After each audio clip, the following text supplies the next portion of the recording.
page 774. But in order to learn Behhaaloscha, before anything, if you notice Parshas Naso, towards the end of Parshas Naso, you had the Torah repeats, 12 times what each Nasi brought as a korban. So you got about 70 psukim in the Torah, over and over and over and over. You notice that during the laning, and it was, each one brought karas kesef me'ashloshim.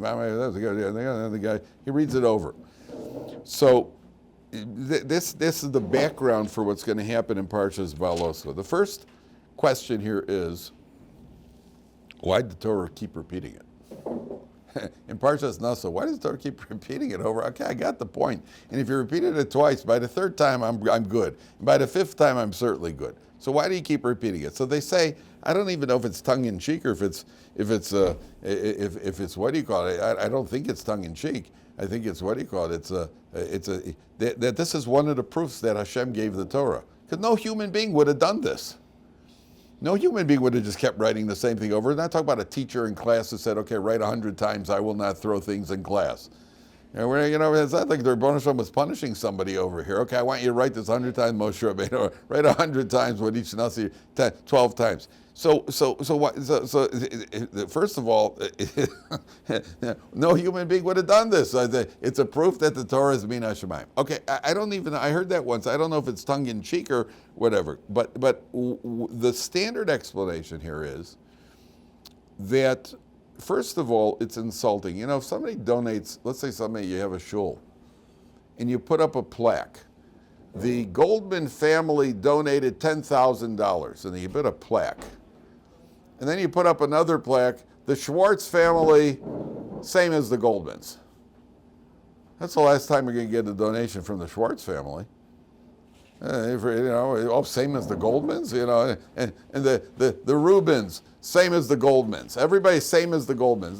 They're not going to donate. Everybody you donated, you have your own stature for donating. So first of all, each one donated his own thing over here. So each one gets his own. What do you call it? That's again a simple explanation.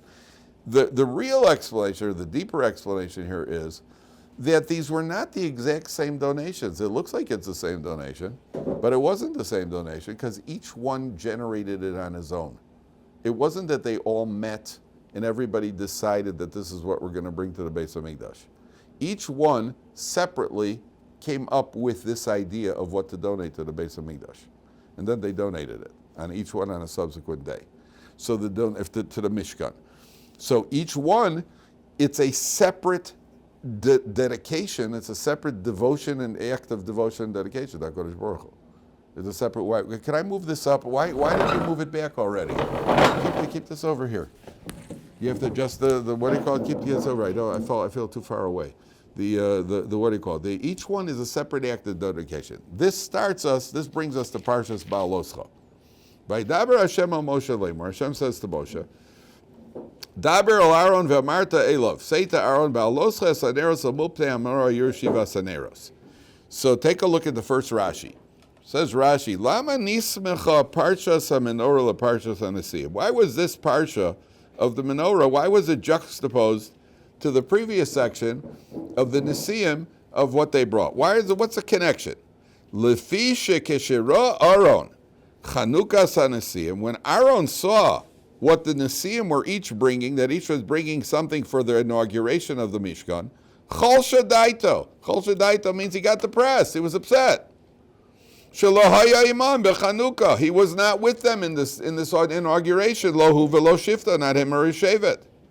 Amar log. That's the connection. Aharon was upset. How come I don't get to participate over here? Amar lo HaKadosh Baruch Hu, says Hashem, chayecha. Chayecha is like they say even in modern Hebrew. You ever say b'chayecha? That's an oath. Hashem says, I swear to you, shelcha gedola mishalahem. Your contribution is going to be greater than theirs. She'ata madlik umeiti vesaneros. You're going to be lighting the candles. There are 1,000,001 issues here. Issue number one, Aharon was upset. How come they get to do it and I don't? Do we ever find a case like that in the Torah? Where somebody's upset, why him and not me? Who? Korach. What happens to Korach? He rebels. And what happened? He gets swallowed up, which you want to avoid as much as possible. Getting swallowed up in the earth alive is generally considered unpleasant. So Korach gets swallowed. Join us. Korach gets Korach gets swallowed up alive. No, come over here. Want to sit at the table with the chumash. Make yourself comfortable. The camera won't be in the way. They'll sit over here. There's only one chair that's in the way. And he's the one, that's where he's going to sit. No. Sit over. That's the one that's in the way. Good. Now you're on video having done that. So Korach, what do you call it? Korach rebels. Korach gets upset that he doesn't get, they get, and I don't get. So what happens? So Korach gets swallowed up. Aharon's jealous at his level, and Aharon gets rewarded. What's his reward? You're going to light the menorah. What's the difference between the two? So Nathan, you actually said it. What's the difference between the two? The difference between the two is Aharon didn't say it to anybody, and he didn't start a rebellion. I was like, wow, they're involved in devotion and dedication, and I don't get to be involved. So Aharon, Aharon is, what do you call it? Korach gets upset, so what does he do? He's a rabble-rouser. He gets everybody all to hits. He gets everybody up in arms against Moshe Rabbeinu. So you deserve to be swallowed up. Aharon didn't say anything to anybody. He's just upset. Why is he upset? He also wants to be devoted. He also wants to have a part. Come join us over here. Come. There's a seat over here on this table. You sit over here. As long as nobody's right in front of the camp, this one seat over here, you're good. You're good to over there. And so Aharon. Now, so what does Hashem say to Aharon? Yours is going to be greater than theirs. You're going to actually have a bigger part there. We're on page 774. Your share is going to be greater. What's his share? His share is going to light the menorah. I mean, what's so wonderful about lighting the menorah? When you light the menorah, then eventually the Beis Hamikdash is destroyed. So the Ramban says, yeah, but lighting the menorah, what Aharon is given over here is lighting this menorah that's going to then continue through history, which is going to be the Hanukkah candles. That's all part of the continuation of the light of the menorah. That means Aaron's portion over here isn't going to end. It's going to continue. Even after the Beis Hamikdash is destroyed, it's going to continue because it's going to carry on in the Hanukkah candles. So what's really interesting, first, does anybody know how many Parshas are in the book of Bereshis? Does anybody know offhand? 12. How many in Shmos? The number in the Torah is 12, 11, 10, 10, 11. 12 in Bereshis, 12 Parshas, 11 in the book of Shmos, 10 in Vayikra, 10 in Bamidbar, and 11 in Dvarim. That's 12, 11, 10, 10, 11. I remember hearing that when I was a little kid. What you hear when you're a little kid, by the way, you don't forget. When your memory of what happens when you're a kid, when you're much more impressionable. When a little child is much more impressionable. When you're older, you don't remember if it happened yesterday, if it happened 10 years ago. You don't even know where you are. You don't even remember your name. When you're old, when you're a kid, things that happen is called, the Gemara says Abaye was once taught something, and Abaye said, oh, wow, I wish I would have known that sooner. He says, what's the difference? He said, Nafkamina legirsa di ankusa. If I would have learned it when I was a kid, I would have remembered it better. When you're old, the Pirkei Avos says, learning something when you're a child is like writing on fresh paper. When people learn it when they're older, it's like learning on paper that's been erased, parchment that's been erased. It doesn't stick as well. And that's why even people who have, they've become Alzheimer's, these sort of things, they don't remember from one day to the next, but they remember things that happened 80 years ago. Because that leaves that, it's carved in much more. When you're a child, it's carved in much more. So, 12 Parshas in Sefer Bereshis, 11 in Shmos, how much are we up to? 10 in Vayikra. And this is the third Parsha of Bamidbar, which is 36. Does the number 36 tell you anything? What's the significance of 36? What? 36 tzaddikim. Okay, there are 36 tzaddikim. And by the way, they always talk about 36 hidden tzaddikim. I don't know the source that they're hidden. I don't know. It could be it's a Zohar. It does not say in the Gemara anywhere that it says there are 36 tzaddikim. It doesn't say that they're hidden. I don't know where the hidden came from. It says that they could be the hidden is in a Kabbalistic source, but the Talmudic source, it says there are 36 tzaddikim in every generation. Please, gentlemen, please. No, really, no, I'm not. I know there are rumors, but I'm not. But there are 36. They're 30. So there are 36 in every generation. There are 36 candles in the Hanukkah menorah, right? We end up lighting 36 candles, right? 1, 2, 3, 4, 5, 6, 7, 8, right? If you count them in the course of the lighting, isn't that right? Count how many? How much is 1, 2, 30? Uh-oh. It's 36, right? Yeah, it's a 36. Okay, there we go. They're going to mess that one up. They're 36. So one of the commentaries says that's why it's right there, 36. So this is Parshas Behhaaloscha, the 36th Parsha in the Torah. Because we're talking about the menorah, and the menorah alludes to, it connects up to the Hanukkah. No accidents, right? No accidents in the, so Hashem says to Moshe and to Aharon that your portion is going to be greater than their portion, okay? Now, then it says, El mul pnei menorah yiru shivas haneros. Now, take a look at Behhaaloscha. How does he translate the word? It's a hard word to translate. Speak there and say, when you kindle the lamps. But the word Behhaaloscha comes from the word to oleh, which is what? When you raise up. It's really Behhaaloscha. Now Rashi, if you take a look at Rashi, Rashi says, it's the fourth line of Rashi. Behhaaloscha. Why is it called Behhaaloscha? Why is kindling? The article translates kindling. It's not. I wouldn't say it's inaccurate, but it's not an all-inclusive translation. It's a hard word to translate. It's really when you raise up the candles. Because he says, Al Shem Shehalahav Ola. It's because the flame goes up. Ksiv Bad Lakosan Loshan. That's why when in the lighting of the candles, it uses an expression of aliyah, of raising it up. Shetzarich lahadlik achete alav ola me'aleh. You have to light it till the flame rises on its own. Number one. Ve'od darshu raboseinu. Mikan shemala haisa liftei menorah. There were steps in front of the menorah. She'aleh kohen omed umetiv. There were 3 steps in front of the menorah, and the kohen would go up it. Now, first of all, you should know that a flame moves upwards. And it's interesting because it says, Ner Hashem, Hashem's candle, Nishmas Adam. Man's soul is Hashem's candle. Ner Hashem, Hashem's candle, Nishmas Adam is man's soul. Our neshama is compared to a flame, to a candle. You'll notice that a flame is constantly reaching upwards. A flame goes upwards. It's kind of jumping upwards. A human being has a natural yearning upwards. Every human being senses, even those who deny it, they sense that there's something up there. And that's why the Gemara says, you know what the purpose of thunder is? You ever hear a good clap of thunder? Like kaboom, right? You know what the purpose of the Gemara says? Thunder is to straighten out the crookedness in man's head. That means, I don't know, I think that, I'm not sure there's even a creator. I mean, there is a creator, but it's he's a nice creator. All of a sudden you're straightened out. You're speculating. I mean, like they always say, there's no atheists in a foxhole. You ever hear that expression? You never heard that expression either? You've heard that expression, guys. Tell me, you ever heard that expression? There's no way. When you're sitting and getting shot at in a foxhole, a foxhole is you're in a trench. And you're and people are shooting at you, and you're shooting back at other people. There are no atheists. All of a sudden, please God. Not only that, there are no atheists on a monopoly board.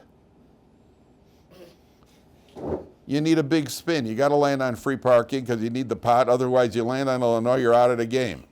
And then what do you do? What do you do? Come on. You might even. Some people have the minhag to blow on the dice. Come on. I understand who you're talking to. You're talking to the dice? Then you got serious issues. So you're obviously caught. There's a natural, when you're in trouble, and there's no bigger trouble than getting eliminated in a Monopoly game. When you're in trouble in life, you call out. That's natural. There's no atheist in a foxhole. Your neshama is yearning upwards. The phenomenon of travel. People are always traveling, especially young people. Old people travel. They travel to the what do you call it? To the dentist. That's a trip for old people. Young people travel all over the world. Where do they go? They go east. They go west. They go south, north. They go to all sorts of places. What are they looking for?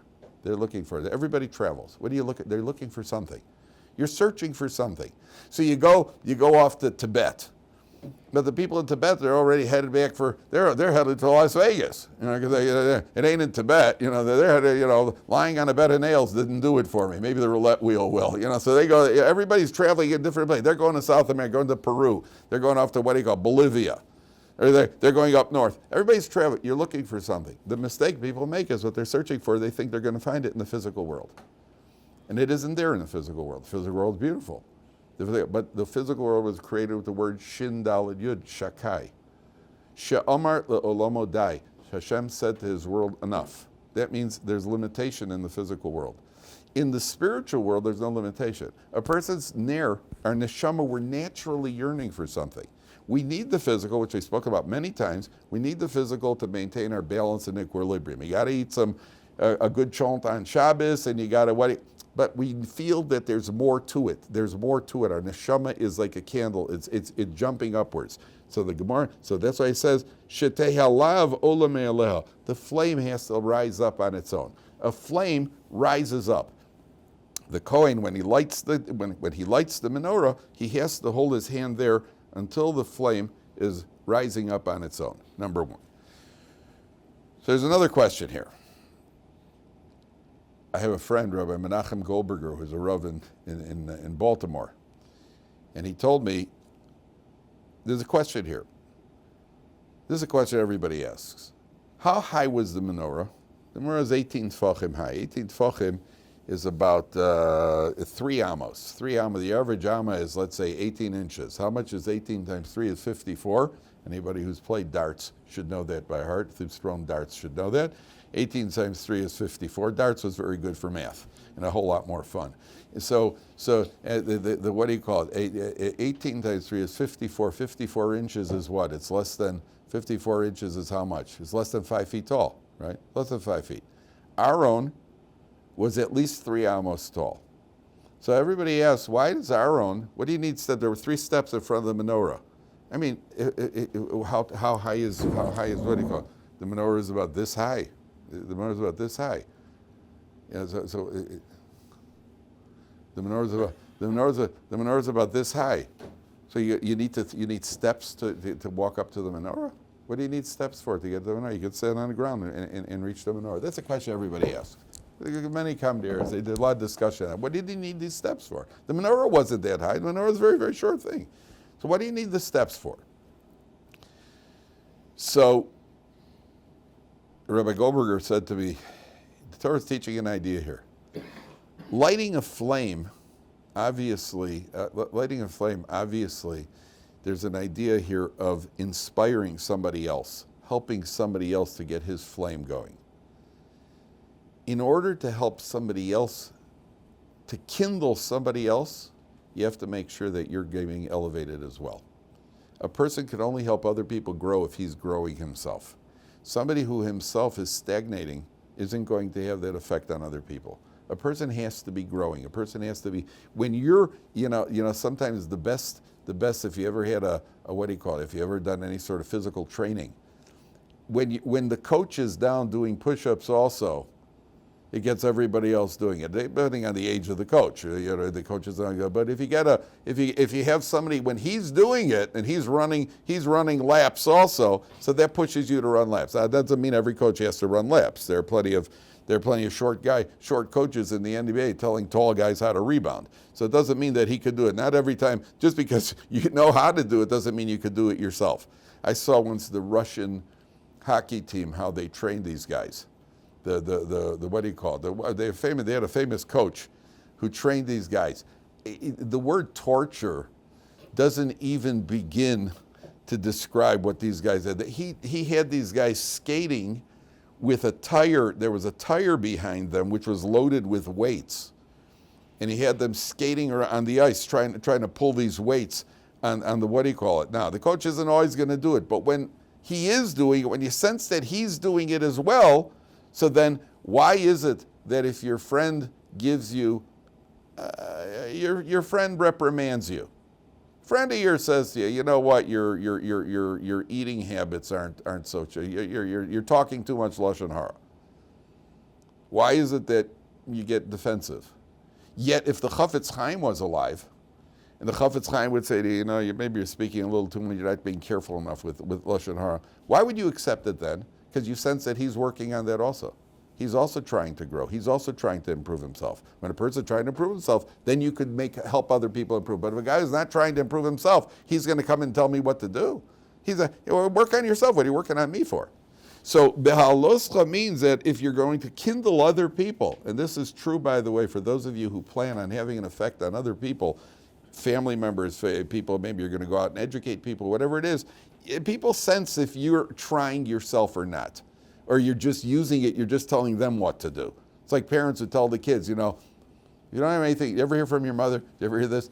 You don't have anything nice to say, don't say it. If you ever hear from your mother, you're saying it. If you don't have, you ever hear that? You got that music? And then you listen to, then you hear your mother talking to her sister-in-law or something, and you're thinking to yourself, well, that isn't very nice. Right? And then you think to yourself, well, I guess when you get to be an adult, then you get to say not nice things. So then nobody's going to listen to you. If somebody sees that you're working on yourself, which, by the way, is sometimes the best way to affect people, is not to say anything. The best way to affect people is that you have to set an example. As parents, for sure. Kids do not do what you say. Kids do what you do. I told you once about Billy Smith, right? Billy Smith was a goaltender for the New York Islanders. Never heard of Billy Smith either? Guys, there are important things in life that you should know. Billy Smith was a goaltender for the New York Islanders. I think they won 4 championships in a row. He had a reputation of being the dirtiest player in the NHL, because his opposing players would skate by, goalie sticks, a nice thick piece of lumber, and if they got too close to the crease, he would slash them across the back of their legs. It's the only unprotected part of a hockey player's body is the calves, which wasn't appreciated by opposing players, and he would slash them. So when Billy Smith Jr. was 9 years old, he was signed up for Pee Wee hockey. And so they interviewed Billy Smith Sr., and they asked Billy Smith Sr., is your son going to be slashing the Pee-wees? And he said, no. And he said, why? The guy said to him, how do you know? He says, because I told my son, don't do as I do, do as I say. And I say, don't slash them. I have very little doubt that many Pee-wees were limping. Because kids don't do what you do. Kids don't do what you say. Kids do what you do. So the Torah is teaching, if you're going to help somebody to grow, then you have to be growing yourself. That's a rule. If you're going to go up, you want to elevate somebody else, you have to elevate yourself. And most times the life experience shows that's the only thing that works. The only thing that works is elevating yourself, and then hopefully setting an example for other people. And either they will or won't learn from your example. Telling people what to do doesn't work. And not only telling people doesn't work, teenagers, who by many accounts are not really people, that certainly doesn't work. Right? That undefined creature called a teenager, telling them what to do certainly doesn't work. Setting an example for teenagers, because teenagers are watching. They may not implement it right away, but setting the example works. Okay. So my friend Rabbi Goldberger then asked me, that was his idea. That was what he told me. But there's another question here. Why does Aharon have to go up on those steps practically? Why do you have to go up on the steps? You could take care of reach up and light the candles. Even if you're at the same height, just reach up and fix the candles up, do what you have to do. So the Mefarshim say, one of the Mefarshim says, the Torah is teaching us over here, if you're going to do a mitzvah, do it right. Sure, I could reach up like this and do it, but if you stand up there, and Rav Moshe Feinstein says, if you're standing on the steps and you have better leverage, then you're going to do it better. You're going to do. When it comes to your making a salami sandwich, if you make a salami sandwich, when I make a salami sandwich, I mean, it's professional. What can I tell you? When I do a salami, it's touching exactly at the edge and exactly the right amount of ketchup. It's a perfect, because it's important. It's important. When I had to pick out a baseball glove, it took a while. When I had to pick out a math book, not so long. When I had to pick up a baseball glove, there was it's important. When it's important, you do it right. Sometimes they got a mitzvah, You're wrapping tefillin. Okay, I grab a pair of tefillin. It doesn't work that way. You're going to do the mitzvah, do it right. Sometimes people daven like this. You daven off of a machine. That's not davening. Daven off of a phone. So if you're on an airplane and you have no other, you have no sitter available in it, you have no other choice. So okay, so I understand that's what you got available. But if you walk into a shul and all you got to do is like this to take a sitter, which Jews have been doing for a couple thousand years, that's how you daven. You don't daven like this, scrolling down, and goodness knows what else is being watched. And you should know, women have a natural sensitivity. There is a frum woman would never use her phone if there's a sitter available. Men, but I got to actually reach my arm back to grab the sitter, right? If it was a Pepsi, he'd have no problem. If it was, they'll be okay. If you're going to do the mitzvah right. Did you hear that music from your mother also? If you're going to do the job, do it right. You ever hear that? If you're going to do a job, do it right. So I have my own little disagreement over here. Somebody once said, people say, if you want to get a job done, right, you got to do it yourself. I disagree with that. If you want to get a job done the way you want it done, then you got to do it yourself. So if I'm sent to, let's say, set the Shabbos table, so and put out napkins. To me, folding napkins in half, that's doing the job right. Some people have a preference that the napkin looks like some sort of flower that isn't seen anywhere except in the somewhere in New Zealand. And they'll fold it up and it comes out. I didn't do you can say that I did the job wrong. I did the job right. You want it done a certain way, then you're right. Then you're going to have to do it yourself. If you're going to do a mitzvah, do the mitzvah right. The person goes out there, you don't grab the first lulav that you find, and don't just go into a shop and buy a pair of tefillin. Investigate, is the guy reliable? Is this the best pair of tefillin you could get? Maybe you could spend a little bit more, and so on and so forth. That's the idea of having the steps and going up on the mizbeach. Okay, going up to light the candles, you get better leverage. Now comes something very, very strange. Vayaz Kain Aharon El Mul Pnei HaMenorah Hele Ne'oseh Kasher Tiva Hashem B'Zor. So Aharon does it. Aharon goes and he lights the candles. Now here is one of the strangest, really difficult to understand remarks that Rashi makes. Because Rashi says, Vayaz Kain Aharon, it's about 7/11 of the way down the page, on the right side of Rashi. Vayaz Kain Aharon. Everybody find it? If you find it, please show the person next to you. Vayaz Kain Aharon. Aharon did so. He lit the candles. How did he do it? Says Rashi, Lahagid Shivcho Shel Aharon. This tells the praise of Aharon. Shelo Shina. He did not veer off. He did not change. He did it exactly as he was supposed to do it. Anybody have a question on that? Anybody have a question on that? Aharon lit the candles exactly as he was supposed to do it. Of course. Good. Excellent, Eitan. I mean, would you expect Aharon to not do it the right way? Melamed Shelo Shita. He didn't do anything innovative, creative. He did exactly as he was instructed. We're talking about Aharon HaKohen over here. Why would you think that he would change? Why do you think he would veer off? Rashi says, and again, it's not, most of Rashi's comments are not Rashi's comments, by the way. Rashi is simply quoting a medrash. Here it's the Sifri. When we say, well, Rashi says, most of the time it's not Rashi making it up. It's not Rashi's idea. Most of the time it's coming from the midrashic sources. But Rashi brings the Sifri and he says, the Sifri says, these are Tanaic sources, the Sifri says, well, it teaches the praise of Aharon. He didn't go, he did it exactly as instructed. Why wouldn't he do as instructed? We're talking about Aharon HaKohen over here. So what does it mean? So there are different opinions here, very interesting approaches here. One of the approaches is that the menorah represents, the flame of the menorah represents Torah Sheba'al Peh. Torah Sheba'al Peh, we have Torah Shebiksav, the written Torah, and you have Torah Sheba'al Peh, which is the oral Torah. Where was the Torah Shebiksav placed? The Torah Shebiksav was inside the Holy of Holies. Where was the menorah? The menorah is out in the area called the Kodesh, just the Holies. And the flame of the menorah, which is lit by a human being, represents the oral Torah. When you learn Gemara, Gemara is oral Torah, right? It's one of the ironies of Jewish life that the oral Torah occupies a lot more print than the written Torah.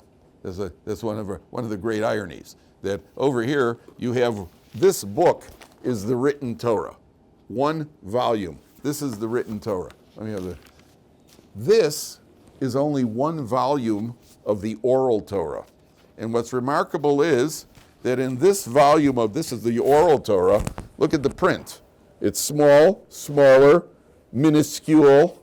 You've never seen as much writing on one page in any book in your life. And this is the oral Torah. Right? That's one of the great ironies of Jewish life. So the what do you call it? The menorah represents the oral Torah. That means when you're learning Gemara, we're supposed to come up with our own innovations, come up with our own ideas. The lighting of the menorah representing the oral Torah could be a very temptation. Oh, I'm going to do this, but I'll put in my own little chiddush over here. I'll bring in my own novel approach to how, my own creative or innovative approach to how to light the menorah. No, Aharon, not over here. Over here, there's no room for it. And Aharon says he does exactly as he's told. Idea number one. Idea number two is that Aharon did this every day. Any Kohen could have done it. It was Aharon's choice as the Kohen Gadol. He did it every day for his entire life. He lit the menorah. If you do something every day, for your entire, those of you who have put on tefillin for the first time in your life, first time you put on tefillin, how did you feel about it? The first time you put on tefillin, right? Pretty excited, yeah? First time you got an aliyah, how did you feel? You got aliyah to the, wow, yeah, first time, yeah, wow, I've never done this before. The first time you do a mitzvah, there's certain excitement. By the time you put it on a few times, how does tefillin feel?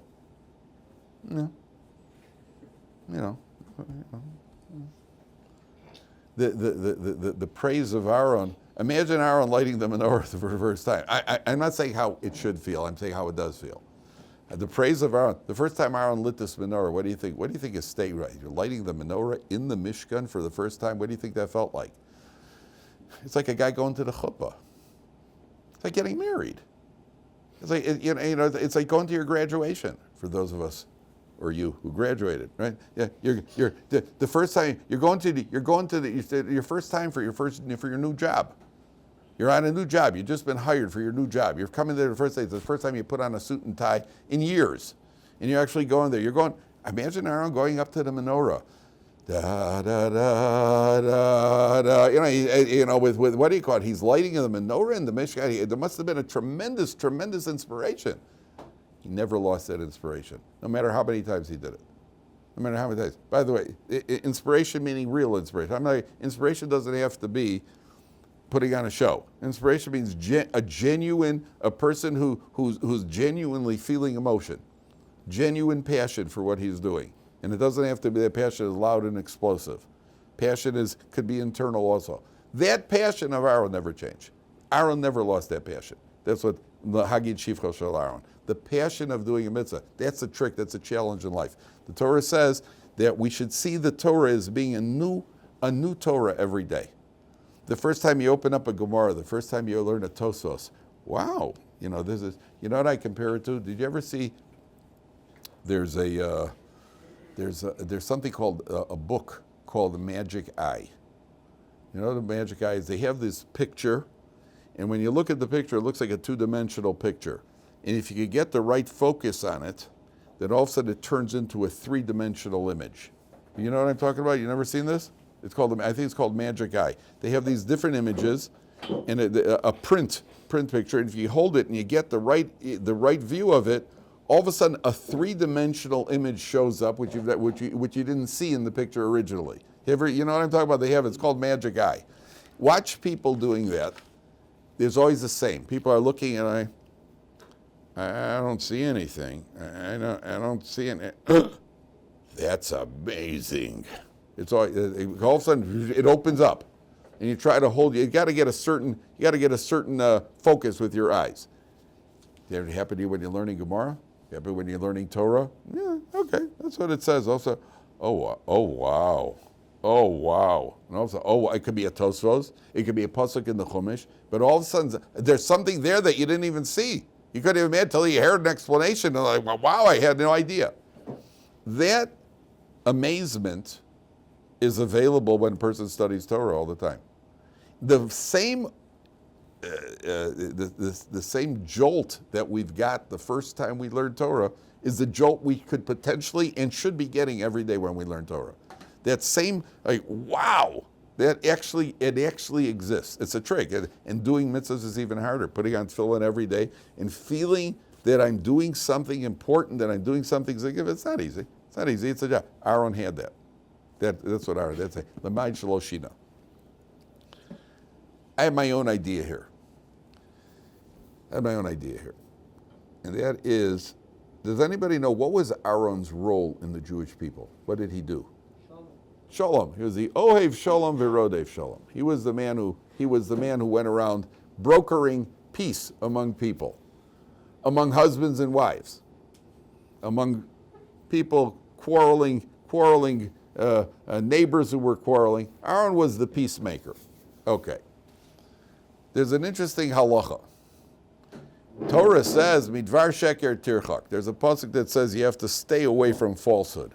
When is it that a person's allowed to engage in veering off of the truth? When it's your wife. For the sake of peace. It doesn't say when it's your wife. It says for the sake of peace. It happens to be that often it may apply to your wife. But for the sake of peace, a person could veer off. So for example, this is a halacha in Shulchan Aruch. If your father opens up the refrigerator and says, who had the last piece of pie? And you know that your mother did and he's going to be upset with her, the halacha is it's a mitzvah for you to say, I had the pie and take the blame. So that your father and your mother don't get your father get upset with your mother. Your father opens up, what's that? He gets upset with you, so there still won't be shalom. That's not shalom bias. Getting upset with you, it's a good question you're asking. A couple has to have shalom. The Torah says that when a couple gets along well, the divine presence is there. Hashem's name, Ish, has a yud in it. Aleph Shin is fire with a yud. Aleph, yud, shin. Eish, Aleph Shin is fire with a yud in between. Isha is Aleph Shin, fire with a hey. Take the yud and take the hey together, what do you get? Ka, Hashem's name. If a couple gets along well, the divine presence rests between them. The Shem, God's name rests there. If its divine presence isn't there, then what do you get? Fire and fire. Not good. Not good. And that's called shalom bayis. You and your father getting along, it doesn't say anything about the Shekhinah. And better, it doesn't mean that there isn't. Obviously, we have to get along with everybody. The Shekhinah says specifically by a married couple. That's what it says. So that's a halacha in Shulchan Aruch. You should take the blame and not let your father get upset at your mother. He opens up the refrigerator. Who had the last beer? You know, your mother did. Right? Make sure, Dad, I cannot tell a lie. It was me. Right? Who was riding the motorcycle? You know, Dad, I cannot tell a lie. You know it was your mother. You know, it was me. No. See, it's a mitzvah to take the blame. Okay. What if you want to make shalom between people who are upset with each other? You're allowed to veer off of the truth. For the sake of shalom, you could veer off of the truth. So there's a danger. What's the danger? The danger is, the Torah says later on that there's something called a city that the majority of the inhabitants have worshipped idols, called an Ir Hanidachas. Somebody got the majority of the inhabitants of the city to worship idols. And the halacha is they then have to be executed. The people who worshipped idols have to be executed. So the Torah says, V'nasan lecha rachamim v'richamecha. God will have, if you carry out God's will, He'll have mercy on you. Carrying out God's will by executing the sinners, then God will have mercy on you. But it repeats it. It says, V'nasan lecha rachamim v'richamecha. He'll have mercy on you, and He'll mercify you, for lack of a better term, for the verb form of mercy. So you know what the commentary says? I think the Orach Chaim HaKodesh says, if you go around executing people, it's going to have an effect on you. It's got to have some sort of effect on you. So the Torah is promising you, don't worry. even if you execute these killers, you'll still remain a merciful person. You won't turn into an insensitive person. That's one of the reasons why shechita has to be done with a knife that is checked. There are no nicks on shechita. When you slaughter an animal, it has to be done in the most merciful way possible. Who's the benefit for? For the animals? I'm not worried about the animals. If you're so worried about the animals, you wouldn't be slaughtering them.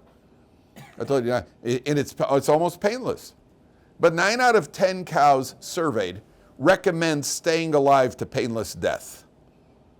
So what are we doing? You're doing it for the animal? If we're worried about animals, we wouldn't push a goat off a cliff on Yom Kippur. And we wouldn't slaughter a cow because you need a new leather belt. And you wouldn't kill a raccoon because you need a shtreimel. So we wouldn't be doing that if we were worried about the animals. Who are we worried about? The human being. What effect's it going to have on you if you bludgeon an animal to death? Or the stockyards in Chicago back in the day when they killed pigs in the stockyards in Chicago, they killed the pigs by scalding them to death. Apparently that was fresher. Pouring boiling hot water on them. Yeah. Recommended to avoid.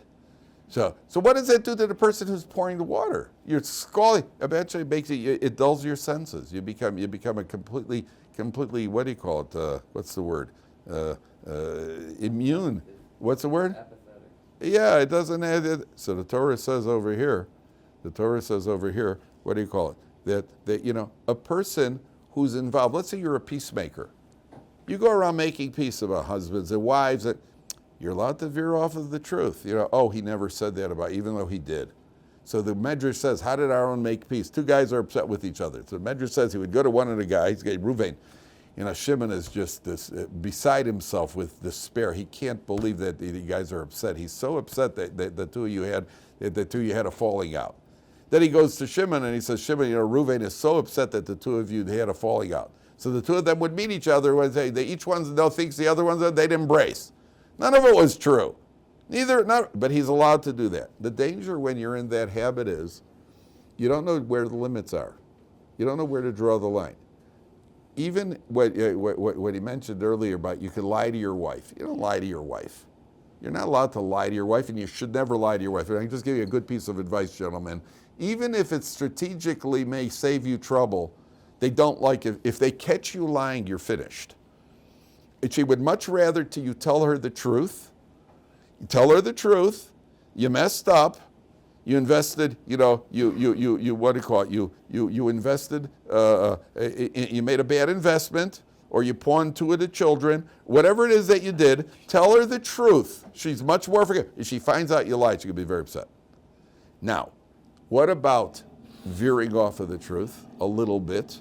Like if your wife says to you, how do you like this new sweater I bought? What are you supposed to say?